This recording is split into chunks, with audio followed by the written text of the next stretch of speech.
Nous partons maintenant pour le Kenya où des milliers de personnes ont pris part aujourd'hui aux funérailles de l'opposant historique Raila Odinga. Cérémonie en présence du président William Ruto. D'après des confrères journalistes sur place, des dizaines de personnes ont ensuite été bousculées ont été blessés au moment d'une bousculade. On retrouve tout de suite Bastien Renouille à Nairobi pour France 24. Bonjour à vous Bastien, merci d'être avec nous.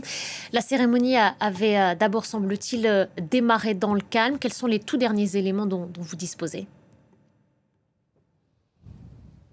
Absolument, oui. Elle avait démarré dans le calme, mais elle s'est même terminée dans le calme, puisque la bousculade qui a eu lieu s'est déroulée après la fin de la cérémonie, quand les chefs d'État, dignitaires qui étaient présents avaient quitté les lieux, et que le public était autorisé à descendre sur la pelouse du stade Nyayo pour aller se présenter devant Raila Odinga. Alors, que s'est-il passé exactement ? On ne le sait pas. Il y avait des milliers de personnes présentes dans ce stade, mais elles avaient très peu de temps pour aller rendre hommage à Raila Odinga. La police et les forces de l'ordre forçaient ces gens à le faire extrêmement rapidement. Certains étaient même en train de courir pour pouvoir se rendre auprès du cercueil. Donc peut-être que le mouvement a été causé à ce moment-là.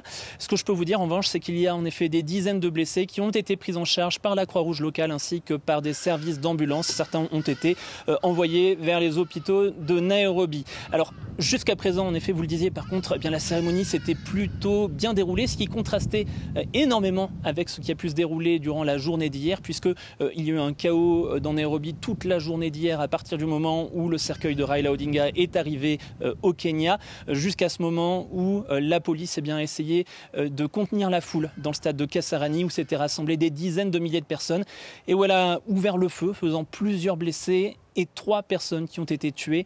Et je peux vous dire qu'ici au Kenya, beaucoup se demandent toujours pourquoi la police a ouvert le feu et pourquoi ce déferlement de violence lors d'obsèques.